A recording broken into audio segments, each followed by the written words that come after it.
નમસ્કાર દર્શક મિત્રો, હું સેજલ વસાવા નિહાળીશું આજના ટોપ 10 ન્યૂઝ। ધારાસભ્ય સ્વ યોગેશ પટેલના પાર્થિવ દેહના અંતિમ દર્શન, અનેકની આંખો ઝલકાઈ। રંજન ભટ્ટે કહ્યું, શિવ ભક્ત શિવમાં લીન થયા। સુરતમાં એક બાદ એક વાહનોને ઉડાવનાર આર્કિટેક્ટ નીકળ્યો। ચાલુ ઈવી કારે વીઆરપીને 2 સગા ભાઈ અને 2 મહિલાના હાથ પગ કચડ્યા। નશો એટલો હતો કે બોલી પણ ન શક્યો। કળયુગની શ્રવણ કુમાર પુત્રવધુ 85 વર્ષના સાસુમાને માથે ઉપાડી કરાવી વ્રત 84 કોસની પરિક્રમા। મહેસાણા વિજાપુરના મલાવ ગામમાં કાળઝાળ દુર્ઘટના, મહાકાય વૃક્ષ પડતા 65 વર્ષીય વૃદ્ધનું કરુણ મોત થયું। કુવૈત એરપોર્ટ પર ઈરાનનો મિસાઇલ ડ્રોન અટેક, એક ભારતીયનું મોત, 63 લોકો ઇજાગ્રસ્ત, ભારતીય દૂતાવાસનું નિવેદન।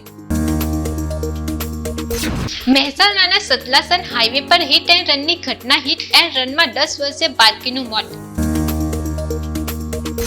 ખેલ મહાકુંભમાં જીતેલા ખેલાડીઓને રૂપિયા ક્યાં ગયા?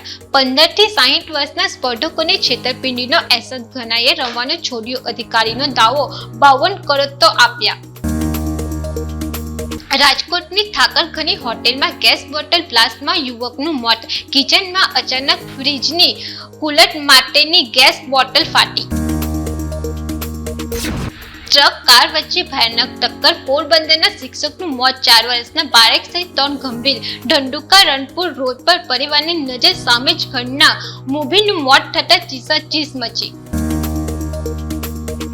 સ્કૂલમાં જ બુક સ્ટોલની દુકાન ખોલી વાલીઓ પાસેથી ઉઘાડી લૂંટ, ધોરણ 6 ના પુસ્તકોના રૂપિયા 5500 અને ધોરણ 9 ના રૂપિયા 1800। સુરતની મેરી માતા સ્કૂલમાં પુસ્તક વેચાણ કૌભાંડ, ડીઈઓ એક્શનમાં। આ સાથે ટોપ 10 સમાપ્ત થાય છે। નવા સમાચાર સાથે ફરી મળીશું, ત્યાં સુધી જોતા રહો સત્ય ટીવી ન્યૂઝ। નમસ્કાર।